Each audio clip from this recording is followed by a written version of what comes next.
Hello student, welcome to and digital education. Myself Amit Nagar, science teacher. Student, आज हमारा जो chapter है metal और नॉन मेटल, उसका सेकंड पार्ट स्टार्ट होने वाला है। कल हमने उसका इंट्रोडक्शन आपको पढ़ाया था और आज हम करने वाले हैं physical property of a metal और नॉन मेटल्स। ठीक है, आई होप आपको ये सेशन अच्छा लगेगा और बहुत ही इंटरेस्ट के साथ आप इसको सीखने वाले हैं। ठीक है, स्टार्ट करते हैं।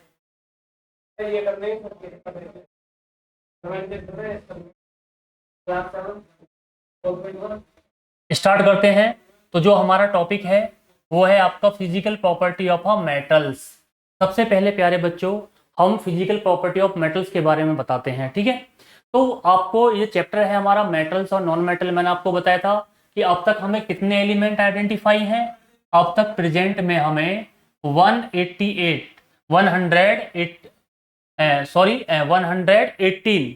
118 एलिमेंट अब तक हमें क्या है बेटा आइडेंटिफाई हैं। अब तक जो हमारे पीरियोडिक टेबल में है एलिमेंट्स, कितने एलिमेंट हमें क्या है आइडेंटिफाई हैं। अब इनमें से मोस्ट ऑफ मतलब 90 से प्लस हमारी क्या है मेटल्स हैं। मैंने बताया था कितना माना जाता है 96 या 98, ये हमारी क्या है मेटल्स हैं प्यारे बच्चों, क्या है हमारी मेटल्स। ओके, और 22 जो है हमारे, वो हमारे क्या है नॉन मेटल्स नॉन मेटल्स हैं। ओके, और उसके बाद सेवन है हमारे मेटलॉइड्स।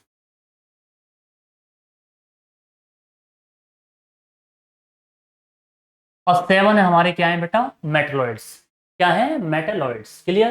तो ये हमारे क्या है एलिमेंट्स हैं। अब इनके बारे में हम डिस्कस करने वाले हैं बहुत ही अच्छी तरीका से। ठीक है, तो आपको प्यारे बच्चों पता होना चाहिए कि जो हमारी पीरियोडिक टेबल है उसमें ये सारे जो मेटल्स हैं एलिमेंट है वो एक स्पेसिफिक ऑर्डर में क्या है अरेंज हैं। क्लियर, और किसके आधार पर ऑन द बेसिस ऑफ क्या है देयर रिएक्टिविटीज, इनकी रिएक्टिविटी के आधार पर। क्लियर, तो अब आपको पता होना चाहिए। स्टार्टिंग करते हैं physical property of a metals. अब मेटल्स की कुछ एक स्पेशल पार्टिकुलर फिजिकल प्रॉपर्टी होती हैं, तो उनके बारे में हमें बिल्कुल प्यारे बच्चों पता होना चाहिए। तो पहले वाले की बात करते हैं। यहाँ देखें पहला वाला जो है ये पॉइंट दिख रहा है solid at a room temperature except mercury. ये कह रहा है कि जो जितनी भी मेटल्स होती है ना, जितनी भी हमारी मेटल्स होती हैं वो रूम टेम्परेचर पर सॉलिड होती हैं, सिर्फ एक मेटल को छोड़कर। और वो मेटल है हमारी, यहाँ लिख देता हूँ मैं आपके लिए, वो मेटल है हमारी बेटा क्या Hg। और Hg होता है हमारा बेटा कौन सा मरकरी। मरकरी मरकरी जो है बेटा ये ओनली बस यही एक ऐसी मेटल है जो क्या है सॉलिड नहीं है रूम टेम्परेचर पर, और इसका नेचर कैसा होता है लिक्विड फॉर्म में। तो कई बार बहुत सारे एग्जाम होते हैं जो कॉम्पिटेटिव एग्जाम होते हैं उनमें कई बार ये क्वेश्चन पूछा गया है कि उस मेटल का नाम बताइए जो नेचर में लिक्विड फॉर्म में मिलती है। कौन सी फॉर्म में मिलती है लिक्विड में। तो जो लिक्विड फॉर्म में हमारी कौन सी मिलती है आपका मरकरी मिलती है। और जो सारी मेटल्स हैं वो सॉलिड और हार्ड इन नेचर होती हैं, सिर्फ किसको छोड़कर एक्सेप्ट मरकरी को छोड़कर। ओके, तो ये बात आपको पता होनी चाहिए। पहला पॉइंट यही है कि जितनी भी ऑल मेटल्स होती हैं जनरली क्या होती हैं सॉलिड इन नेचर, और सिर्फ एक्सेप्ट किसको छोड़कर बेटा मरकरी को छोड़कर। ओके, तो पहला पॉइंट हमारा यही था। अब दूसरी बात करते हैं डक्टाइल्स। अब आपको प्यारे बच्चों पता होना चाहिए कि मेटल्स होती हैं डक्टाइल्स। डक्टाइल का मतलब क्या है ड्रॉ इनटू अ वायर। अब एक प्रोसेस होता है कौन सा डक्टिलिटी। अब डक्टिलिटी क्या प्रोसेस है, ductility is a process when a metals are convert into a thin wire. यानी कि डक्टिलिटी वो प्रोसेस होता है बेटा जिसमें कोई भी मेटल्स है मोस्टली उसको थिन वायर में कन्वर्ट किया जा सके, तो उस प्रोसेस को बोलते हैं हम डक्टिलिटी। और ये हमारा प्रोसेस है क्या बेटा आपका डक्टाइल्स। तो अगर आपसे डक्टाइल्स के बारे में पूछें वे डक्टाइल्स कौन कौन से होती है मेटल मोस्टली,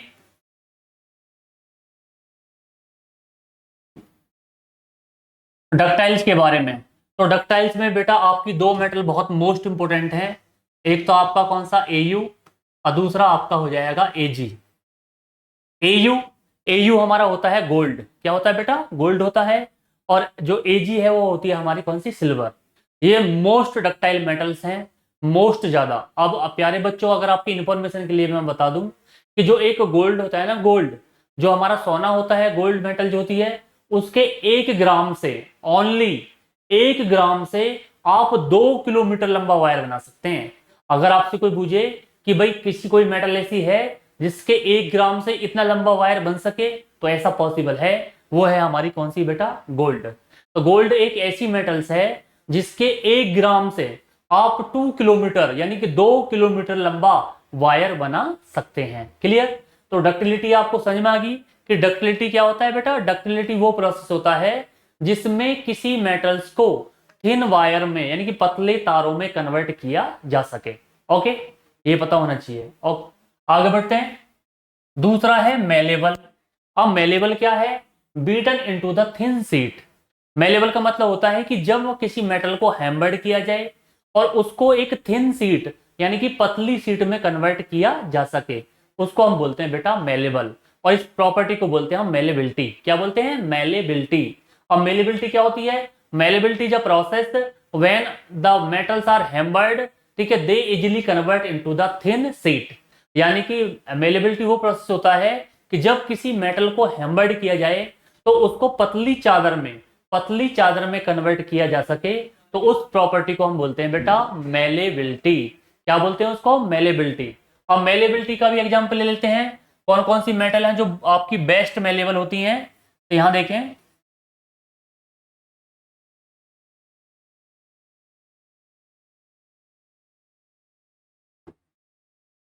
मेलेबल। अगर मेलेबल की बात आती है तो मेलेबल में भी ये दोनों मेटल बिल्कुल बेस्ट हैं अपना पे में। आपका एयू और आपका कौन सा? एजी। आपका कौन सा? गोल्ड और सिल्वर। यानी कि ये बेस्ट डक्टाइल मेटल भी हैं और ये बेस्ट मेलेबल क्या है? मेटल्स भी कही जाती हैं। तो आई होप आपको ये दोनों प्रॉपर्टी समझ में आ गई होंगी। डक्टाइल और मेलेबिलिटी एग्जाम में पूछ ली जाती है। तो डक्टिलिटी का मैंने आसान सा फंडा आपको बताया कि डक्टिलिटी वो प्रोसेस है जिसमें किसी मेटल को क्या है? थिन वायर यानी कि पतले पतले तारों में कन्वर्ट किया जा सकता है, किया जा सके। उस प्रॉपर्टी को हम बोलते हैं बेटा कौन सा? डक्टिलिटी। क्या बोलते हैं? डक्टिलिटी। और मेलेबिलिटी क्या होती है? मेलेबिलिटी वो मतलब प्रॉपर्टी है कि जब किसी मेटल को हैमर्ड किया जाए, हैमर्ड का मतलब हथौड़े से पीटा जाए, तो उसको थिन शीट का मतलब पतली चादर में कन्वर्ट किया जा सके, तो उस प्रॉपर्टी को बोला जाता है बेटा आपका मेलेबिलिटी। क्या बोलते हैं? मेलेबिलिटी। बात समझ में आई? ओके, आगे बढ़ते हैं। अब पॉइंट नंबर थर्ड। थर्ड में कह रहा है ये सोनोरस, प्रोड्यूस साउंड। सोनोरस, आपको मालूम है कि जो साउंड होती है हमारी बेटा, साउंड की सबसे ज्यादा स्पीड किस में होती है? मेटल्स में होती है। जितनी भी मेटल्स होती हैं वो बहुत ज्यादा मात्रा में क्या प्रोड्यूस करती हैं? साउंड प्रोड्यूस करती हैं। आपने देखा देखा होगा कि जो हमारे स्कूल होते हैं वहां पे वेल होती है, और वो वेल जब बजती है तो उसकी आवाज पूरे स्कूल में क्या होती है? फैल जाती है, और हमें मालूम हो जाता है कि ये लंच का टाइम हो गया है, या लंच हमारा क्या हो गया है? बंद हो गया है। क्लियर? या हमारा पीरियड लग चुका है। तो उसके लिए हम उसमें क्या यूज करते हैं? मेटल्स यूज करते हैं। जो हमारी जो वेल होती है उसमें मेटल्स होती है। तो जब वो मेटल्स बार बार कंपन करती है तो उसमें से साउंड प्रोड्यूस होती है। तो प्यारे बच्चों, आपको मालूम होना चाहिए साउंड कब प्रोड्यूस होती है? जब कहीं पर कंपन होगा। कंपन का मतलब वाइब्रेशन होगा। तो वाइब्रेशन जहां जितना ज्यादा होगा वहां उतनी ज्यादा क्या प्रोड्यूस होगी? साउंड प्रोड्यूस होगी। ये बात आपको पता होना चाहिए कि जहां पर जितना ज्यादा वाइब्रेशन होगा प्यारे बच्चों, वहां उतनी ही ज्यादा क्या होती है?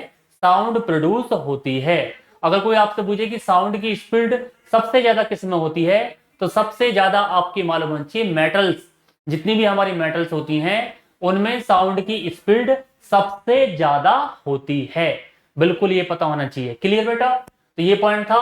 तो साउंड साउंड को हम बोलते हैं सोनोरस। क्या बोलते हैं बेटा? सोनोरस। सोनोरस। अब सोनरस का मतलब क्या होता है? सोनरस का मतलब होता है प्रोड्यूस साउंड। प्रोड्यूस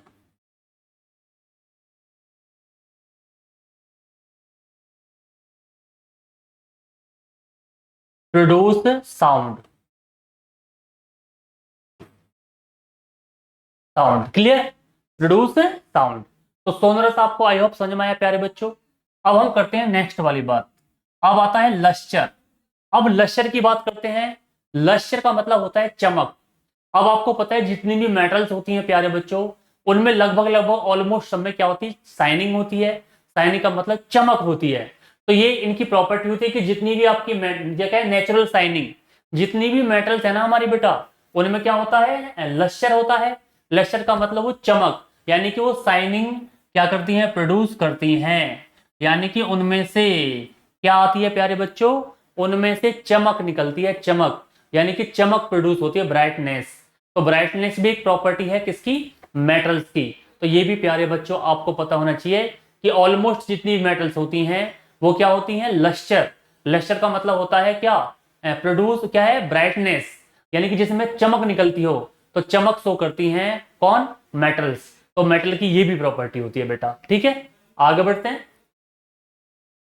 फिफ्थ वाला क्वेश्चन, पॉइंट जो है, सॉरी, ये कह रहा है कि metals have high melting point. अब ये कह रहा है caesium and gallium have a very low melting point. अब आपको पता है प्यारे बच्चों को जितनी भी मेटल्स होती हैं ऑलमोस्ट, अब तुम्हें पता है कि जब वो सॉलिड इन नेचर है तो उनका मेल्टिंग पॉइंट और बॉइलिंग पॉइंट भी क्या रहेगा, हाई होगा। अब आपको पता है प्यारे बच्चों कि अगर कोई मेटल ज्यादा सॉलिड है तो उसकी डेंसिटी क्या होगी, ज्यादा होगी। और जब डेंसिटी ज्यादा है तो उसके बीच में फोर्स ऑफ अट्रैक्शन भी क्या होता है, ज्यादा होता है। तो आपको पता होना चाहिए कि जनरल जितनी भी मेटल्स होती हैं, ऑलमोस्ट जितनी भी मेटल्स होती हैं, उनका मेल्टिंग पॉइंट बॉइलिंग पॉइंट क्या होता है, हायर होता है। लेकिन कुछ एक्सेप्शन केस होते हैं, इनके बारे में हमें बिल्कुल पता होना चाहिए। जैसे ये हमारे दो हैं, यहां देखें बेटा, एक तो सीजियम और एक है गैलियम। सीजियम लिख देता हूं मैं, सीजियम होता है हमारा CS और गैलियम होता है आपका Ga। ये दो ऐसी मेटल हैं जिनका मेल्टिंग पॉइंट इतना ज्यादा कम है कि अगर हम इनको, जो हमारे हाथ हैं, हाथ के बीच में जो हथेली होती हैं, यानी कि palm of our hand, palm of our hand, यानी कि हमारे हाथ हथेलियों के बीच में भी रख देंगे इनको कुछ टाइम के लिए, तो ये क्या हो जाएंगी, पिघल जाएंगी। तो आप जान सकते हैं कि कुछ मेटल ऐसी भी होती है प्यारे बच्चों कि मतलब वो इतनी सॉफ्ट हैं कि अगर आपने अपने हाथों के बीच में भी रख लिया कम टाइम के लिए, कुछ टाइम के लिए, तो आपके हाथों के बीच में जो टेम्परेचर बनेगा ना, उससे ही वो क्या होती हैं, पिघल जाती हैं। तो कई बार ये एग्जाम में पूछा गया है कि ऐसी कौन सी मेटल्स हैं जिनको अगर हम अपने हथेलियों के बीच में भी रख लें बेटा, हथेलियों के बीच में रखने के बाद भी वो इजीली क्या हो जाती हैं, डिकम्पोज। डिकम का मतलब होता है मेल्ट, मेल्ट का मतलब क्या होता है, वो पिघल जाती हैं। तो ऐसी दो मेटल हैं, एक तो आपकी होती है बेटा सीजियम और दूसरी होती है आपकी गैलेनियम। तो गैलेनियम और सीजियम मैंने आपको कैसी मेटल बताई, तो गैलेनियम और सीजियम ऐसी मेटल हैं जिनको अगर हम अपने हाथों के बीच में रखें आसानी से, तो वो इजीली बहुत ही कम टाइम में क्या हो जाती है, मेल्ट हो जाती हैं। तो आप कह सकते हैं कि ये दो ऐसी मेटल हैं जिनका मेल्टिंग पॉइंट बहुत ही क्या है बेटा, कम है, या मेल्टिंग पॉइंट बहुत ही क्या है बेटा, लो है। ओके, आगे बढ़ते हैं। नेक्स्ट पॉइंट, अब नेक्स्ट पॉइंट क्या कह रहा है, देखो बेटा, ये कह रहा है कि generally good conductor of heat and electricity. भाई ये तो बिल्कुल आपको मालूम है कि जितनी भी मेटल होती हैं, ऑलमोस्ट ऑलमोस्ट जितनी भी मेटल होती हैं वो सारी क्या है, मतलब good conductor of heat and electricity, यानी कि वो हीट को भी बहुत जल्दी क्या करेंगी, एब्जॉर्ब करेंगी, और उनमें करंट भी इजीली क्या हो जाएगा, फ्लो हो जाएगा। क्लियर। लेकिन एक्सेप्ट कुछ एक्सेप्शन केस हैं आपके, जैसे लेड और mercury, which are not comparatively poor conductor. ठीक है, अब आपका मरकरी, मरकरी तो मैंने आपको बताया था प्यारे बच्चों कि मरकरी हमारा होता है Hg, Hg है, और जो लेड होता है वो बेटा हमारा होता है Pb। Hg और कौन सा, Pb। लेड और Pb एक ऐसी मेटल्स हैं जो पुअर कंडक्टर हैं किसका, इलेक्ट्रिसिटी का। यानी कि आपको पता है जब ये लिक्विड फॉर्म में मिलती है मेटल, तो इसमें करंट फ्लो होगा ही नहीं। क्लियर। और ऐसी जो लेड है, वो लेड का भी जो नेचर है वो क्या है कि गुड कंडक्टर वाला नहीं होता, इसमें इजीली क्या है, करंट पास नहीं होता। तो ये दो मेटल्स ऐसी हैं जो बिल्कुल ही मतलब क्या है, बैड कंडक्टर ऑफ क्या है, इलेक्ट्रिसिटी है। और ऑलमोस्ट जितनी भी मेटल्स होती हैं बेटा, वो सारी क्या है, गुड कंडक्टर ऑफ इलेक्ट्रिसिटी। तो बिल्कुल पता होना चाहिए प्यारे बच्चों, सिर्फ मरकरी और लेड को अगर हम छोड़ दें तो ऑलमोस्ट जितनी भी मेटल होंगी वो सारी हमारी क्या है, गुड कंडक्टर ऑफ इलेक्ट्रिसिटी कही जाती हैं। और गुड कंडक्टर क्या करती हैं, एब्जॉर्ब करती हैं किसको, हीट को। आपको पता है किसी भी मेटेलिक चीज को अगर आपने ज्यादा टाइम के लिए अगर धूप में रख दिया तो वो बहुत जल्दी क्या होगी, हीट को एब्जॉर्ब कर लेगी और तुरंत उसका सरफेस क्या हो जाएगा, गर्म हो जाएगा। क्लियर, आगे बढ़ते हैं। अब है सिल्वर। अब कह रहा है silver and copper are the best conductor. अब ये तो मैंने आपको बताया था कि पूरा कंडक्टर है आपकी कौन, मरकरी और लेड। लेकिन कुछ मेटल्स ऐसी भी हैं जो बेस्ट कंडक्टर कही जाती हैं, किसका, इलेक्ट्रिसिटी।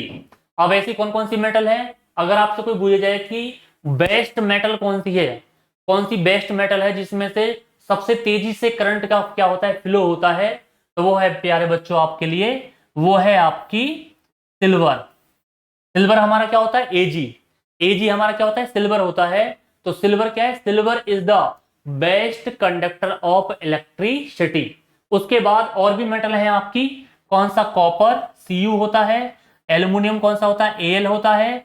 ये तीनों मेटल ऐसी हैं जो क्या है, बेस्ट कंडक्टर कही जाती है किसका, इलेक्ट्रिसिटी का। और जनरली इनका आपको मालूम है जो वायर होते हैं, वायर घरों में जो तार होते हैं वो जनरली इन तीनों मेटल के ही क्या होते हैं, बनाए जाते हैं। चाहे आपका सिल्वर है, चाहे आपका एल्युमिनियम है, और चाहे आपका कॉपर। क्लियर। और जो सबसे स्ट्रॉन्ग वायर होता है वो हमारा होता है किसका, कॉपर का। किसका बेटा, कॉपर का कहा जाता है।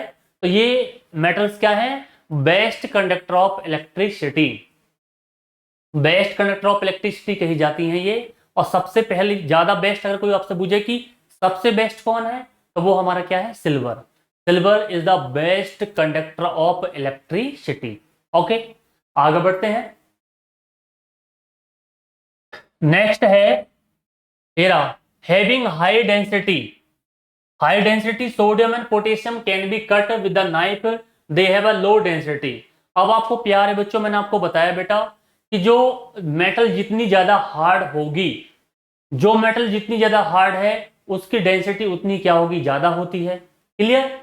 तो कोई भी मेटल जितनी ज्यादा हार्ड है उसकी डेंसिटी यानी कि उसमें हार्डनेस उसमें उतनी ही क्या होती है, ज्यादा होती है। तो आप ये कह सकते हैं generally all metals are generally क्या है, having high density. High density किसकी वजह से, due to the solid in nature, यानी कि सॉलिड होने की वजह से जितनी भी ऑलमोस्ट मेटल हैं उनकी डेंसिटी क्या होती है, हाई होती है। क्लियर। सिर्फ लेकिन कुछ मेटल ऐसी होती हैं जो जिनकी डेंसिटी बहुत कम होती है, और वो मेटल्स हैं आपकी, यहां देखिए बेटा, एक है आपका पोटेशियम और एक है आपका सोडियम। सोडियम होता है Na। अब सोडियम को आप एस से रिप्रेजेंट नहीं करना है बेटा, एस बोलते हैं कि सोडियम है तो एस से क्यों नहीं, तो सोडियम का सिंबल हमारा क्या होता है, Na होता है, और पोटेशियम का होता है K। क्लियर। तो ये हमारी ऐसी मेटल हैं दोनों, ये सबसे ज्यादा खतरनाक मेटल है बेटा दोनों।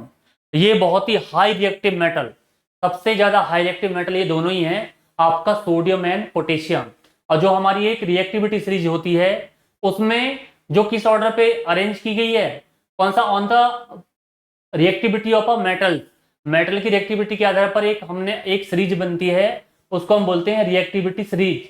और उसमें सबसे ऊपर जो टॉप पे प्लेस आता है, तो सबसे ऊपर टॉप पे कौन सी मेटल आती है आपकी, पोटेशियम। सबसे टॉप पे आती है आपकी कौन, पोटेशियम, और उससे नीचे आती है आपकी कौन सी, सोडियम। अब ये बिल्कुल दोनों क्या है, बहुत ही हाई रिएक्टिव मेटल है, क्योंकि बहुत तेजी से स्पीड से इलेक्ट्रॉन क्या करती हैं, लूज करती हैं, इसलिए इनको हाई रिएक्टिव मेटल कहा जाता है। क्लियर। आगे। अब लेकिन इनकी जो डेंसिटी है, डेंसिटी इनकी क्या है, लो है, क्योंकि ये ज्यादा हार्ड नहीं है, बहुत सॉफ्ट होती हैं। जो सोडियम होता है बेटा, वो आपके जो मॉम होता है ना, मॉम, वैक्स, वैक्स की तरह होती है मेटल। लेकिन ये दोनों ऐसी मेटल हैं बेटा, अगर आपने इनको खुले में रख दिया या इनमें पानी डाल दिया तो ये क्या पकड़ लेती हैं, फायर। क्या पकड़ती है बेटा, फायर, आग। पानी में डालने पर यहां देखें, पानी के साथ रिएक्ट करती हैं जब ये, तो क्या पकड़ लेती हैं, फायर, आग पकड़ लेती हैं। कोई आपसे पूछे कि ऐसी मेटल्स के नाम बताओ जो जिनकी रिएक्टिविटी अगर पानी से कराई जाए तो वो क्या पकड़ ले, आग पकड़ लेती हैं, तो वो ये दोनों मेटल हैं आपकी, सोडियम और पोटेशियम। Sodium and potassium are those metals which catch fire, ठीक है, when they react with water and moisture. यानी कि जो अगर वो मॉइस्चर से रिएक्ट करती हैं या वाटर से रिएक्ट करती हैं तो वो फायर यानी कि क्या है, आग पकड़ लेती हैं। क्योंकि बहुत अधिक मात्रा में उसमें क्या होती है, हीट प्रोड्यूस होती है, और उस प्रोसेस को बोला जाता है बेटा एक्सोथर्मिक। एक्सोथर्मिक, ये कौन सी रिएक्शन होती है, वो रिएक्शन होती है आपकी एक्सोथर्मिक। ओके बेटा, आगे बढ़ते हैं।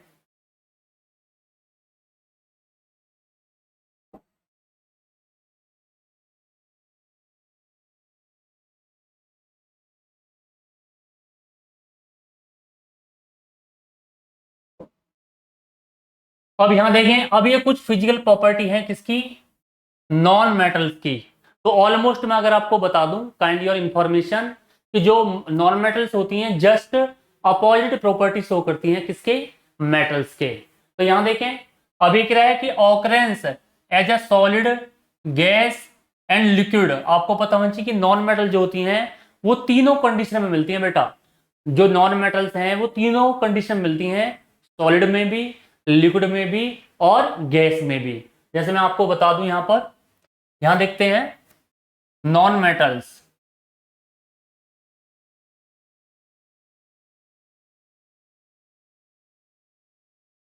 अब ये नॉन मेटल को मैंने तीन पार्टों में डिवाइड कर दिया।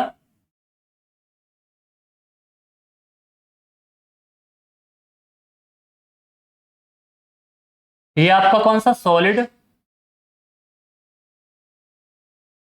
और ये आपका लिक्विड, और ये आपका गैस, गैसेस। अब जो नॉन मेटल्स हैं वो तीनों, उनका जो नेचर है वो तीनों कंडीशन में मिलती है बेटा। सॉलिड की बात करूं, अब सॉलिड में बात आती है तो सॉलिड में कौन है आपका, सल्फर, सल्फर हो गया आपका फास्फोरस, सल्फर है आपका फास्फोरस। ये ऐसी नॉन मेटल हैं जो सॉलिड फॉर्म में मिलती हैं, किसमें, नेचर में, यानी कि क्रिस्टल फॉर्म में मिलती है। कौन सी फॉर्म में, क्रिस्टल फॉर्म में।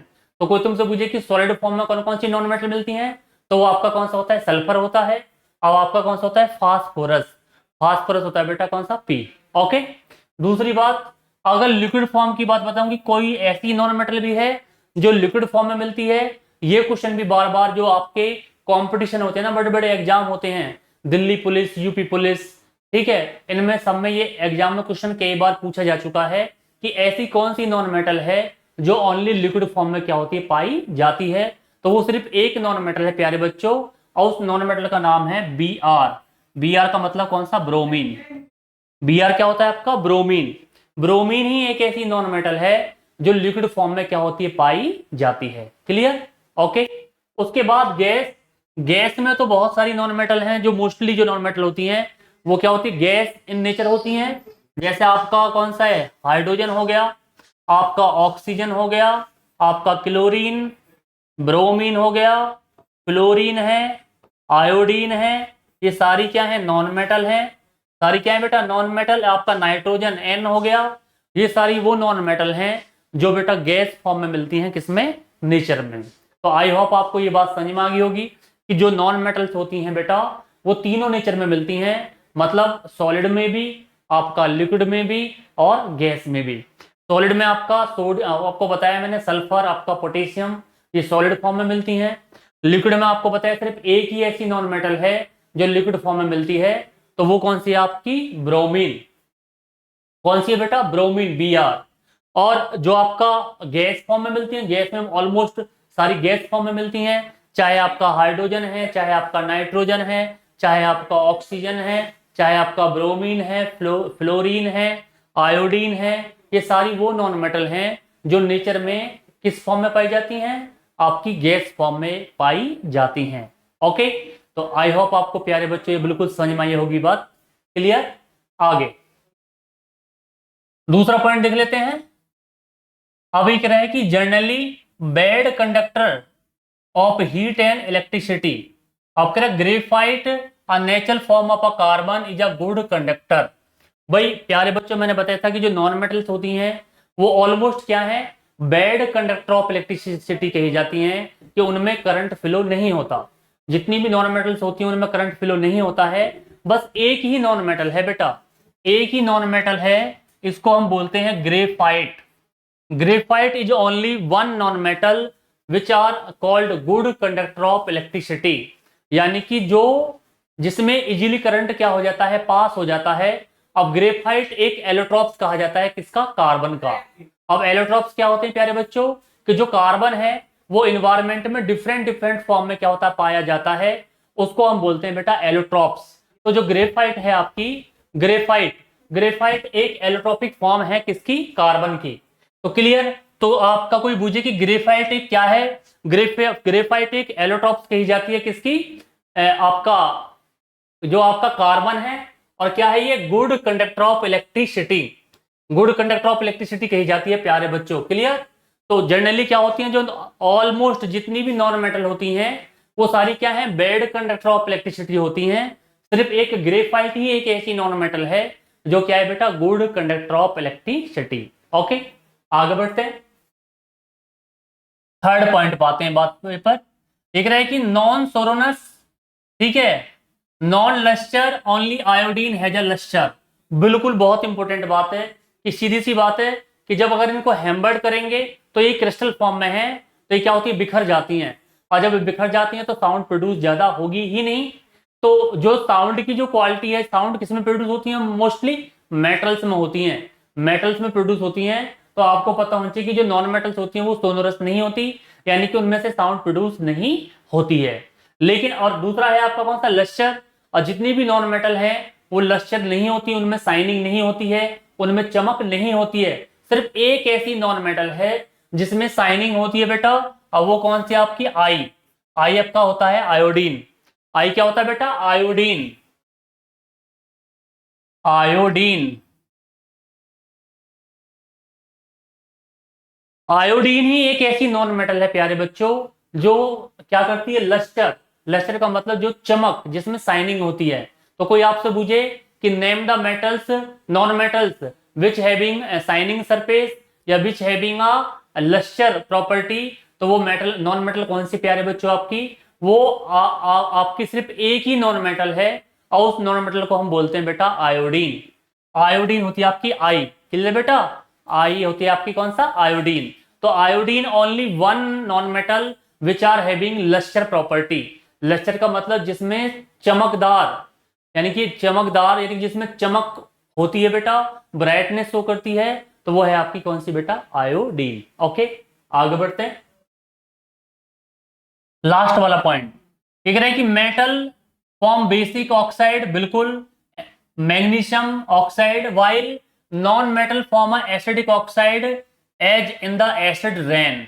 बिल्कुल मैं आपको बता दूं कि जो मेटल्स होती हैं बेटा, अब ऑक्साइड आपके मेटल भी बनाते हैं और ऑक्साइड आपके नॉन मेटल भी बनाते हैं। तो मैं मेटेलिक ऑक्साइड लिख देता हूं एक दो। जैसा आपने लिख दिया भाई, आपने लिख दिया K2O, दूसरा आपने लिख दिया Na2O, तीसरा आपने लिख दिया MgO, चौथा लिख दिया CaO, पांचवा लिख दिया Al2O3। अब ये सारे मेटल के ऑक्साइड हैं। ये किसके ऑक्साइड है बेटा? मेटल्स के। अब मैं नॉन मेटल के ऑक्साइड लिखता हूं, नॉन मेटल के ऑक्साइड लिखता हूं यहां पर देखो, ये लिख दिया मैंने CO carbon monoxide, CO2 carbon dioxide, SO2 sulphur dioxide, SO3 sulphur trioxide, NO2 कौन सा? नाइट्रोजन डाइऑक्साइड, NO, ठीक है, NO हो गया,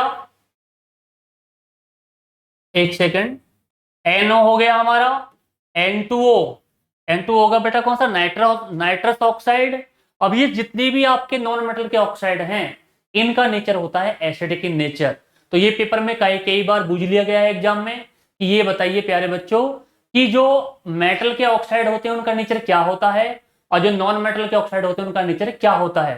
तो बिल्कुल एक बात आप ध्यान से सुने कि जो मेटल के ऑक्साइड होते हैं वो आपके होते हैं बेटा कौन से? Basic oxide. कैसे होते हैं बेटा? बेसिक। उनका नेचर होता है बेसिक। बेसिक इन नेचर होते हैं कौन? मेटल के ऑक्साइड। और जो नॉन मेटल के ऑक्साइड होते हैं ये सारे आपका CO है, CO2 है, SO2, SO3, NO2, NO, N2O। N2O का मतलब नाइट्रस ऑक्साइड, और इसको लाफिंग गैस, प्यारे बच्चों लाफिंग गैस बोलते हैं इसको, N2O। नाइट्रस ऑक्साइड एक लाफिंग गैस होती है, हंसाने वाली गैस। अगर एक रूम में छोड़ दिया जाए तो आप बिल्कुल हंसते हंसते क्या हो जाएंगे? पागल हो जाएंगे। ये वो गैस होती है। कोई तुमसे पूछे कि कोई हंसाने वाली गैस भी होती है, तो बिल्कुल होती है बच्चों। और वो गैस है आपकी N2O। N2O, इसको हम बोलते हैं नाइट्रस ऑक्साइड। लेकिन ये किसका ऑक्साइड है? आपका नॉन मेटल का ऑक्साइड। तो जब नॉन मेटल का ऑक्साइड है तो नेचर कैसा होगा? Acidic in nature. ओके, तो ये सारी प्रॉपर्टी क्या थी हमारी? These are all physical property of metals and non metals. ठीक है, आई होप बच्चों आपको बिल्कुल समझ में आई होगी। ठीक है, अगर आपको ये सेशन पसंद आया है तो चैनल को लाइक करें, सब्सक्राइब करें, और फिर मिलते हैं आपसे एक नई वीडियो के साथ और नए कंसेप्ट के साथ। तब तक बाय बाय, थैंक यू।